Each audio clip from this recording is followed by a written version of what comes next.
How are you today? For those of you who are not from our booming metropolis of Cleveland, Ohio, I want to welcome you to what is the home of rock and roll. In the early 1950s, legendary radio DJ Alan Freed was the first person to say the words rock and roll on the radio airwaves, and it was also the home in March 1952, the home of the very first ever rock and roll concert, the Moondog Coronation Ball. It's also the home of the Rock and Roll Hall of Fame, which I understand you're going to tonight, correct? Yes.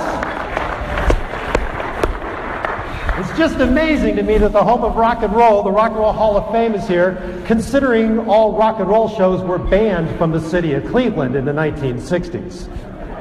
We're going to talk about that a little bit. We're going to talk about the group that caused that ban. But before I do that, I'd like to start out with a question. I'm going to ask you all a question. And here's the deal. I don't want you to answer by a show of hands. I want you to answer by a round of applause, okay? Frankly, because I just like the way it sounds when I'm standing up here. So by a round of applause, how many of you are Beatles fans? Okay, good. All right, I'm going to ask a second question. This one's going to be a little bit harder, so pay attention. Not everybody is going to be able to answer this question. But by a round of applause, how many of you remember the 1960s when the Beatles were together, they were recording, they were touring?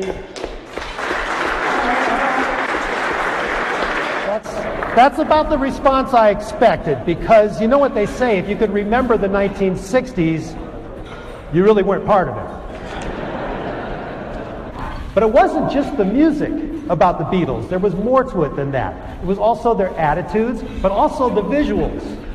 The visuals. When we saw the Beatles for the first time on the Ed Sullivan Show that Sunday night, we saw four guys in matching tightly tailored business suits. They had tight pants on.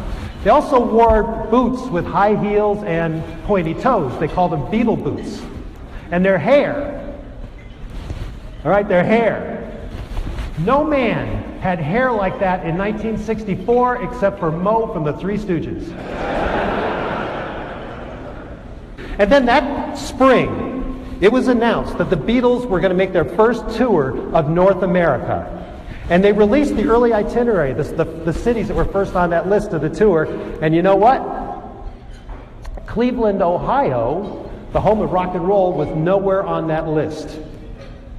Now, Cleveland in 1964 had two top 40 AM radio stations. So they went over here to Public Auditorium downtown Cleveland. It's also called Public Hall. Right now it's called the Convention Center right here downtown Cleveland. And they went in and said, look, we, WHK, want to sponsor the Beatles to bring them in for a concert in Cleveland. And they were told, no way. Not you guys. You're too small. We don't want to work with you guys. We want to work with KYW. They're the big one. We're waiting for them to come over. So they called up the Beatles booking agency in New York City. Said, we're WHK. We want to bring the Beatles to Cleveland. And they were told the same thing. No way, you guys are too small, we don't want to work with you, we're waiting for KYW. So they came up with this great rock and roll idea. In 1964, things are very different than they are now.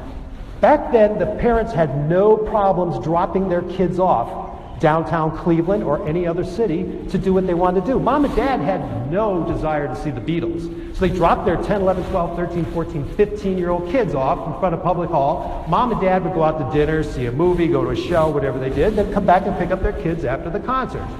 So with 12,000 Beatlemaniacs in Public Hall, there was not much parental supervision going on in that arena. So when the Beatles came on stage, the police turned around to see what's the big deal. They didn't see behind them.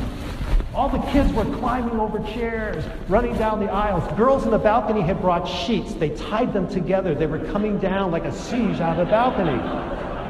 By the time the police realized what was going on, it was out of control. They could not stop the kids. So what they did is they ran up on stage and they stopped the concert. They pushed John Lennon and George Harrison away from the microphone and they stopped the concert. Now, instead of me telling you about this, I'm going to show it to you.